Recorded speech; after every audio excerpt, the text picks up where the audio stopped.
You're muted, Steve. So, hey, hopefully that means Aftermath didn't just kick over to another show. Welcome to Slow News Day Live. My name is Steve Boykin, and I am in some freaking hotel room because the interwebs at my new place is not up to streaming speed. So we're going to sort all of that out. I am joined by my better than your co-host, Glory Jones. What's up, Jones? How you doing? It's a tropical depression here in Florida. Tropical depression in Florida. Okay, is just normally like heroin and pill-induced depression in Eureka, California. I cannot wait to get back onto the mountain. I've slept peacefully the last 2 nights in a row. It's amazing. Woo! I have slept and I have eaten more than once a day. Yeah. That whole cost of living plummets, and then feeding your family doesn't become so hard. So then feeding you becomes much less hard. There you are, Jay Dyer. Hey. Welcome to the show. I'm really looking forward to speaking to you, man. How you doing today? I'm doing great. Thanks, man. Glad to be here. Remember, I think we chatted a little bit one time on a Union of the Unwanted stream, just briefly, and then Yeah. I've caught a few of you guys' broadcasts on Rockfin, so glad to be here. Yeah, no, it's great to have you, and my buddy Jason Burma speaks very highly of you, and I've been a fan of your work for quite a while. I remember I had one of my cousins was like obsessed with Hollywood Decoded, like obsessed with it, and so whenever I would go see him, we would like sit around and smoke joints and watch that show, and it was just wild. This is why you're here today. The intelligence community influence in not just film and television, but everything that we think of as media. Certainly in 2021 is incredibly pervasive, but it's got a history of that. It's almost got a foundation in that. And this is much more your wheelhouse than ours. So we're basically like a freaking classroom at this point. And are here to get our brains exploded. Well, thanks, dude. Yeah, I find this to be a really fascinating topic. It's something that I've studied in school, and so I read so much on it, I got kind of sick of it. But basically, ever since the beginning of the camera, governments have seen the potential to, tell stories that would more or less back up, government narratives. And so pretty early on, you can see movies and stories being used as propaganda. The early days of Hollywood, the teens and the 20s, you had pretty big, propaganda movies that Howard Hughes made. You have the Soviets doing the exact same thing with the camera during the Cold War with a lot of the Russian nationalist films, which is odd. You wouldn't think that Soviets would make patriotic films, but they actually did. This was actually fostered during the Stalin period. You have, obviously Germany, Nazi Germany utilized the camera to tell a lot of propaganda. So this is an old technique, I'm trying to say. And what maybe a lot of people don't know is how intertwined the two worlds of intelligence and Hollywood are and have been, as I said, for so long. And it's really easily seen when you look at the Bond series. I did a lot of research on that. My grad work was on the Bond series as a psychological warfare operation. And when you look at somebody like Ian Fleming, who creates that character, he's basically using a composite of a bunch of different real spies and real operations, and even things that he in his own life that he went through as a high-level naval intelligence psychological warfare expert. He put those into these, fictional, goofy novels about James Bond, and then they become movies. And so, that's one of the great examples of, one of the biggest franchises in the history of movies is itself a big Cold War propaganda tool. So that definitely goes on today. And just last thing I was going to say is that when we think about, recent movies in the last 5 or 10 years, you've got Argo, you've got American Sniper, you've got All these movies about the Bin Laden story with Zero Dark 30. Those are all basically CIA created propaganda films. Hurt Locker, right? Yeah. Well, God damn it, I had it and I lost it. It was about James Bond. That's right. So you hear so much around the mythos of James Bond and the connection with Roald Dahl and who Ian Fleming really was, and then you kind of get into like what those people were like in their real life and some of the circles that they traveled in. And not only does the entire James Bond world sort of encapsulate a propaganda operation, as you said, a psychological operation, but these are also the people who at the time were like swimming in what would have been the Epstein circles of the day. Am I wrong about that?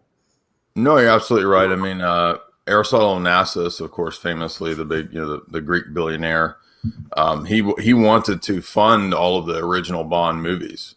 He didn't end up doing that, but he was really good friends with Ian Fleming, and Ian Fleming came from a pretty prominent banking family out of England and Scotland.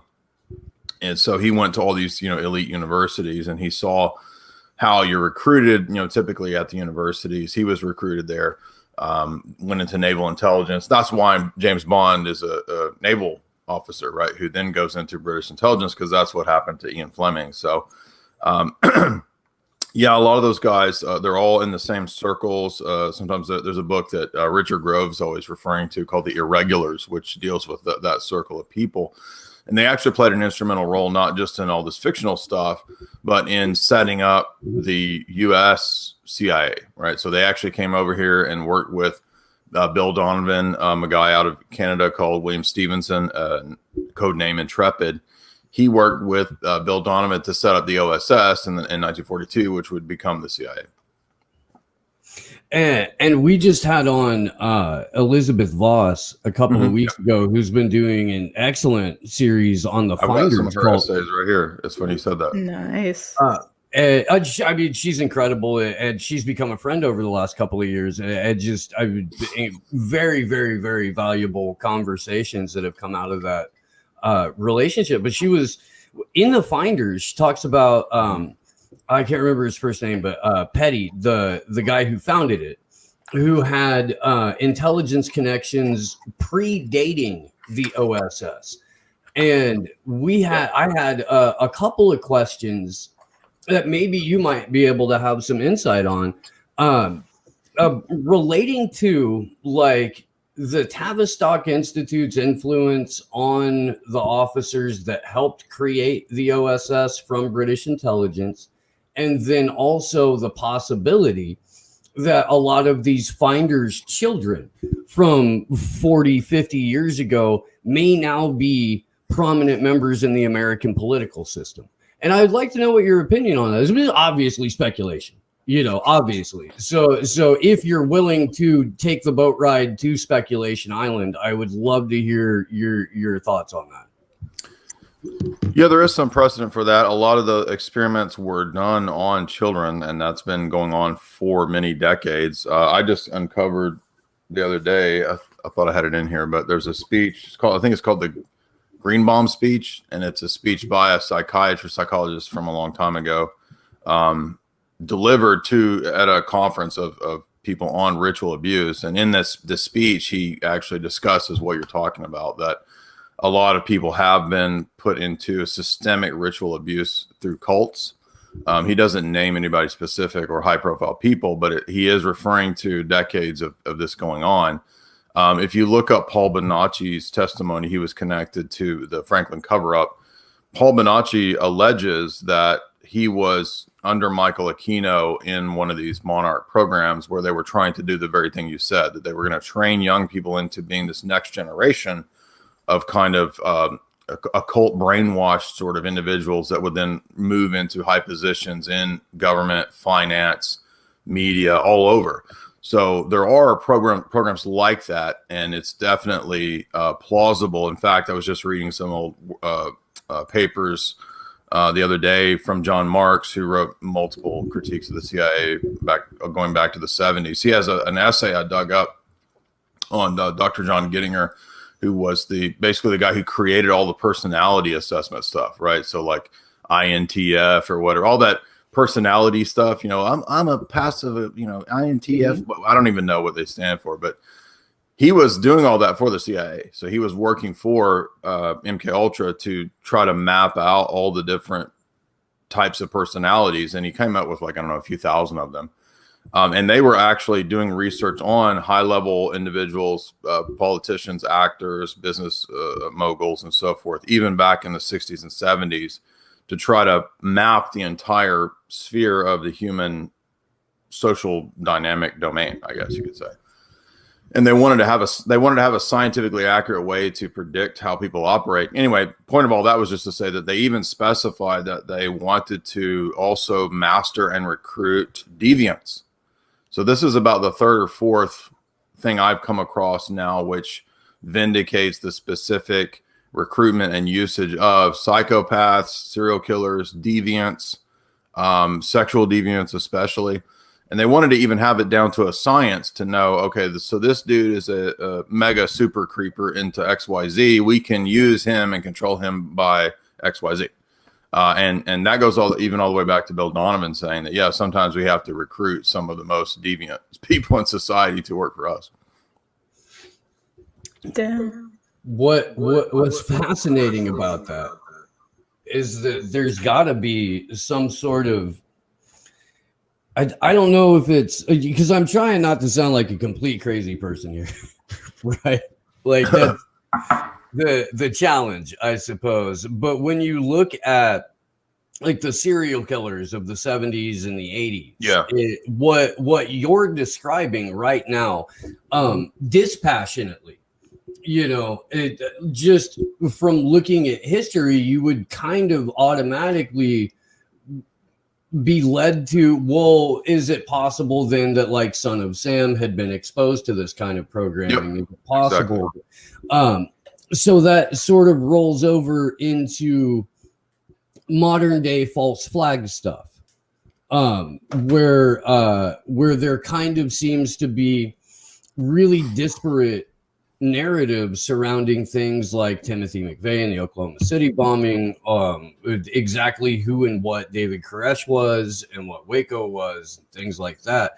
And it at least opens up the realm for possible consideration that a lot of these people have been subject to this kind of programming throughout the years. How pervasive and how, long is the legacy of person-to-person psychological experiments where you're taking a personality quote-unquote defect and weaponizing it for the purposes of the state? Yeah, that's the thing that we don't know is how extensive a lot of this is. And that's what kind of years later we have to kind of retrace and kind of piece together from the available data. And actually, the way the internet works, I mean, every day there's basically the potential for new information on these topics, right? I mean, like this old John Marks essay that I just dug up from, I don't even know when, it looks like it's from the 80s or the 90s, maybe even the 70s. And, this is a lengthy analysis of a whole angle of MK Ultra that I'd never seen before. And I've read most of the kind of public books on MK Ultra that are out there. So, there's always a potential to piece together new puzzle, sections of the puzzle or whatever. But I would say that probably in many cases, those people are at least provocateured and perhaps potentially put through some kind of brainwashing operation. We know that Theodore Kaczynski spent time in MK Ultra. We know that somebody like Tim McVeigh that you mentioned, I think it's very odd that Dr. Jolyon West, who's one of the most famous MK Ultra doctors, he ends up being the court-appointed doctor to Timothy McVeigh and Jack Ruby. I mean, this is just wild stuff, right? Like, so he worked with Jack Ruby, he worked with Timothy McVeigh.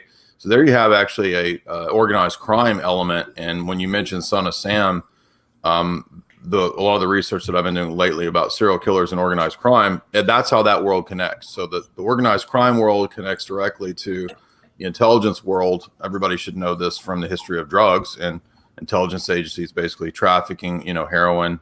We've all seen this with Afghanistan recently, right?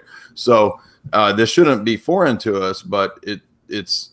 I think a lot of people just have a hard time thinking that these seemingly disparate worlds are actually really interconnected. And ironically, there are movies at times that actually make these big connections. I was just watching RoboCop the other day. And, oh my God. And in RoboCop, I just realized that the big my wife and I, Jamie, were watching this, and the big corporation, Omnicorp, they actually want to gentrify the whole city. So they're participating in destroying the city through like the proliferating drugs, like hardcore drugs, right? And then they're going to rebuild the city, and they're going to privatize the police force. And the same corporation that will own the private police force is then also has a deal with the drug dealers to then sell drugs to the rebuilt city so that it can get destroyed and rebuilt again. So it's like the corporations or the elites over here, the intelligence elite corporations, et cetera, they're basically running the cops and the organized crime at the same time. And that's a profound, I thought storyline for how the world really works, right, in regard to this kind of stuff. And yes, I mentioned Aquino a minute ago, and Aquino does come up in recounts of the Son of Sam stuff. So some people think that there would be a connection to Son of Sam by the Process Church, and Process is often who comes up as this kind of above cult of many serial killer incidents. So the Process Church connects Henry Lee Lucas and the Hand of Death cult. It connects to Manson. Everybody knows, I think, about Manson's Process Church connections. And then Process Church connects to Son of Sam through the fact that the cult that he was in New York was a branch of the Process.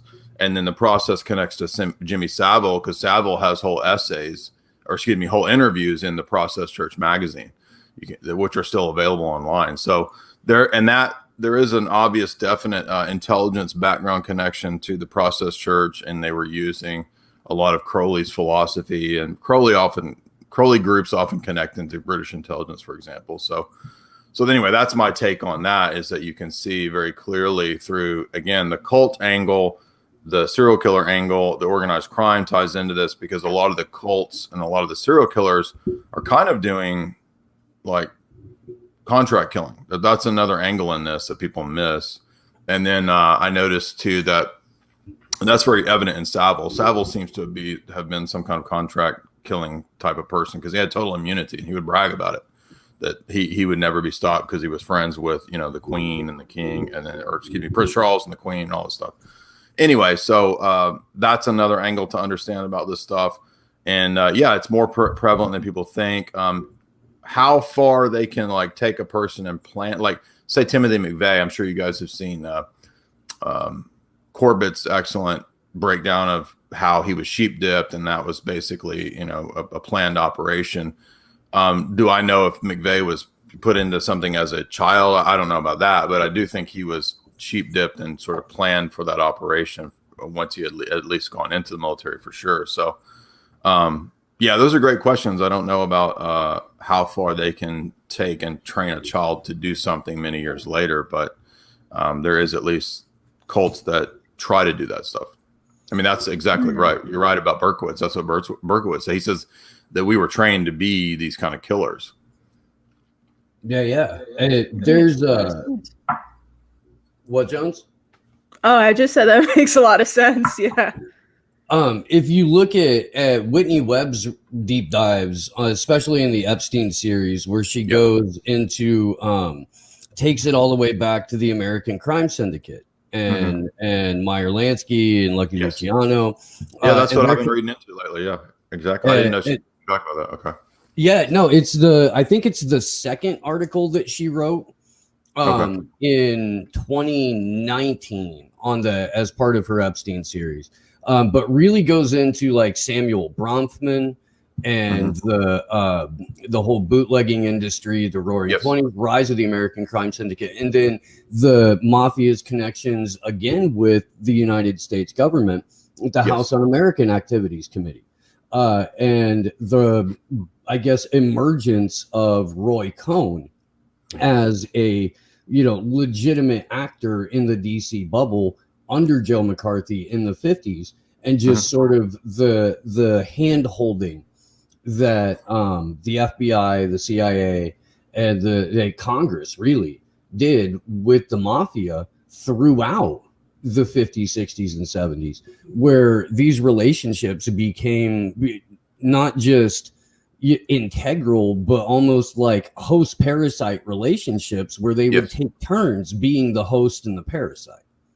Absolutely. Yeah. That's another, mistake that people think, oh, it's the mafia versus, the intelligence agents or something like that. And it's more like the people at the top of the organized crime are working with the people at the top of the the agencies, right? It's not, so there might be people at the lower levels who are fighting each other. And they don't care about that. But yeah, at the top, there's coordination and deals are made. And like you said, this goes all the way back to World War II, at least. Probably, I'm sure before that, there were, I'm sure, deals being struck. I mean, the Sicilian Mafia was bringing in all of the heroin, like 95% of the heroin back in the 40s and 50s. And they were able to do that because they had certain deals with the U.S. Navy. In fact, the early Dons back in that period were providing intelligence to the U.S. Navy against Mussolini.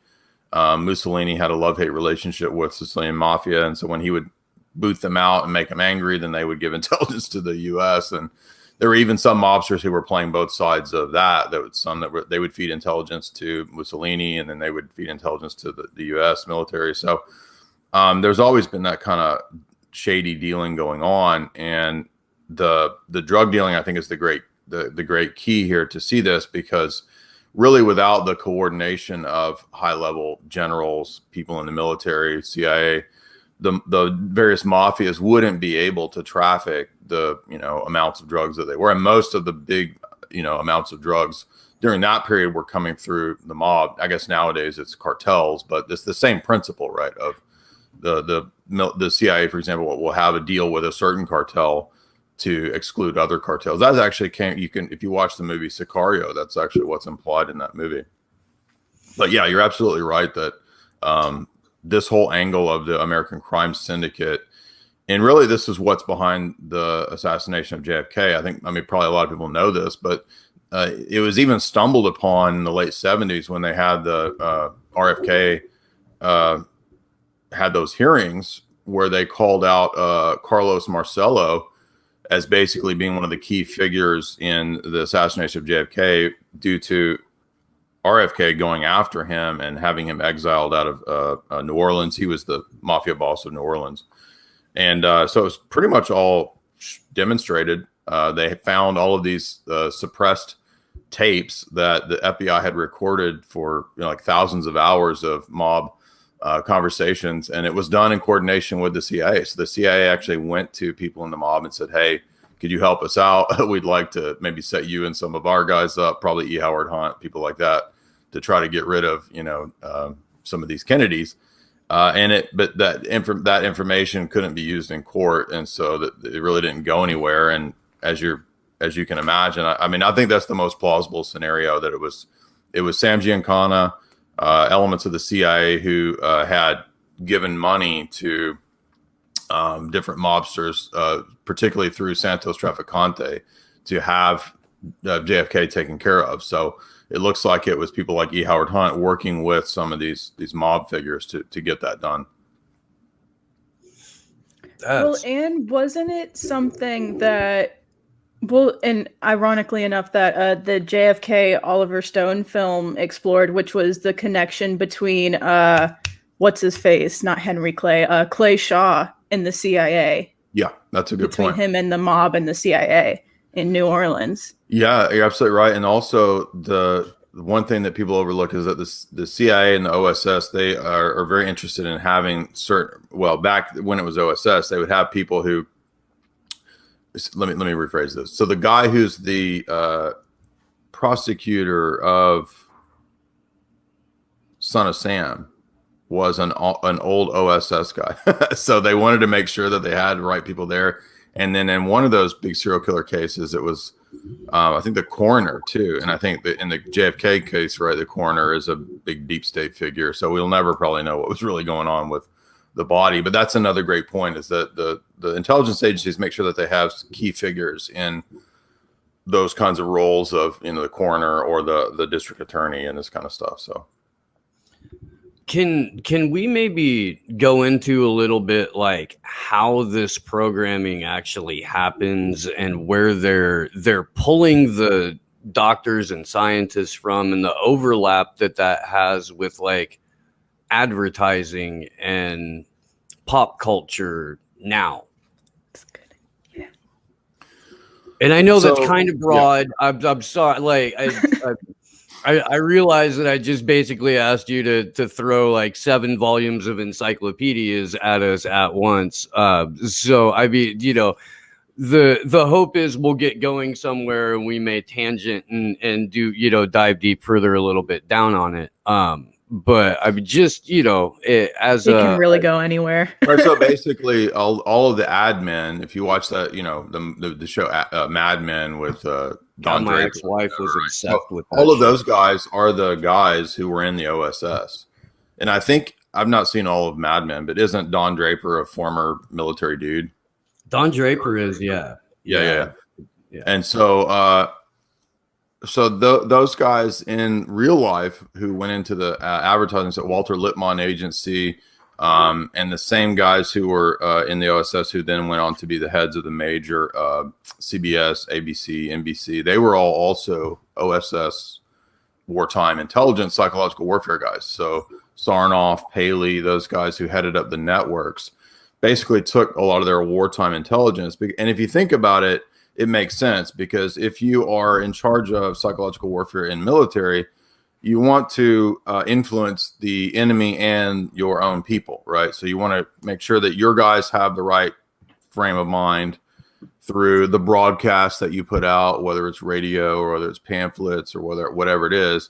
And you want to make sure that the enemy gets the message that you want them to have. So that the target population of the enemy is, dejected, demoralized. They lose, have their will, their spirit broken. As Sun Tzu said, most warfare is mental. So if we can convince the enemy to give up, then we've won the war, right? And so they took a lot of the strategies that they had perfected in World War II. And there's a famous book on this by, I think it's Paul Leinbarger. He has one of the classic psychological warfare books. And you can see the way that they do things with convincing people in wartime. It's the exact same model of what you do in advertising, right? You just want to appeal to people to convince them rather than adopting some ideology. You want to convince them to buy your product. So they basically scientifically perfect the technique of advertising, persuasion, even things more maybe malicious and nefarious like subliminals. All this kind of stuff comes out of wartime intelligence. And so they would just basically convince people through the writings and work of Edward Bernays. So I've done, we did a whole lecture series through Global Elite's books. One of those was Propaganda by Bernays. And he talks about how a lot of that wartime, and he used to be the head of, he was like he was a deep state figure who basically renamed the Department of War to call it the Department of Defense, because that's a better selling title. So Bernays, right, he engaged in a lot of these advertising campaigns, right, which got people women smoking cigarettes, everybody eating bacon and eggs for breakfast. He pioneered these like advertising soap campaigns, all this really weird stuff, but it was just testing to see what people responded to and what, convinced them of your position. So what's called Weltanschauungskrieg, or worldview warfare in psychological warfare, then can be applied to the principles of advertising and the principles of social engineering. So that's the way it gets into how pop culture becomes social engineering and culture creation, is that all the same principles are applied to convince people through pop culture of whatever the new ideology is, right? So when I was a kid, the pop culture was, I grew up in the 80s, so it was Reagan era. It was very Americanist, right? It was very much G.I. Joe. It was Star Wars Defense Initiative, Star Wars, George Lucas. It was Terminator, which is all based on DARPA programs that are real, literally. So you can read Annie Jacobson's book where she talks about, I think Kathleen Kennedy, who worked with James Cameron on Terminator 2, and they worked together with people at the Pentagon and DARPA. I mean, this has They're gone on. credited at the end of the film. Yeah, exactly. DARPA's credited at the end of the film, just like the Taliban is thanked and called freedom fighters at the end of Rambo 3. The brave Mujahideen warriors. Yeah, don't forget. Which I think you can't see now. They edit out. That part's gone for when they show it on like TNT now. They cut that. Wow. Yeah. Well, people forget too that in the 1987, I think it's Living Daylights, the James Bond with Timothy Dalton, he also aligns with the Taliban. And there's literally a figure who's like a Bin Laden dude. There's like a Bin Laden guy that Timothy Dalton teams up with to fight the Soviets. And a lot of people have forgotten this, but I did a whole show just on that that old 80s Bond movie with Timothy Dalton, because it's like, has everybody forgotten that Timothy Dalton's like hanging out with Bin Laden? And Bin Laden is like this. He's the worst Bond. Bin Laden is this Oxford educated dude in the movie. He's like, he's got a British accent, and he's like, "Have we got to fight against the Soviets, James?" Right? And they're riding horses against these Soviet tanks, and it's ridiculous. But if I recall, there's an old BBC article about Bin Laden getting an Oxford education. Yeah, so he was actually trained in Oxford. And it came out. I don't know if it was BBC, but I do remember reading about Bin Laden and the Bin Laden family's, time in the West and education in the West right after 9/11. Because I remember exactly. It was in the BBC right after 9/11, and there's a picture of young Bin Laden at Oxford at college or Cambridge, one of the two.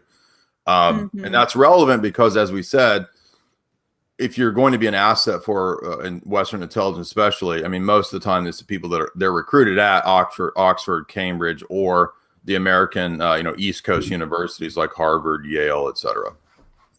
Well, and right after 9/11, all flights, around the U.S. were suspended, except for those that were taking the Bin Laden family out of America. So it's not like we didn't have any sort of previous ties with the Bin Ladens at all. I mean, well, even that normie documentary by Michael Moore. Remember that, where he Fahrenheit 9/11. Yeah. Fahrenheit 9/11. He showed in that all of the Bush Bin Laden family ties. If you remember that. Isn't it weird how Michael Moore is allowed to show a particular political truth every once in a while, at a certain time? As long as it's couched with a bunch of liberal claptrap, as long as it's equally as divisive as it is informative. And it can never be preemptive either. It can never teach you how to catch a trend coming. Yeah. It's always like after the fact. Yeah, he's the gatekeeper to documentary filmmaking, as Noam Chomsky is the gatekeeper to philosophy. Oh my God, yes. Yes, I'm so glad you said that. Well, I remember 10 years ago, it might have been Luke or Burma. Somebody approached Chomsky and asked him about 9/11, and basically was like, "We don't go there. I can't go there." So it's like, well, now wait a minute. You wrote a book on 9/11, but you can't go there to talk about foreknowledge. And I think the point is that, there's certain people who play those kind of gatekeeper roles that you can only go so far.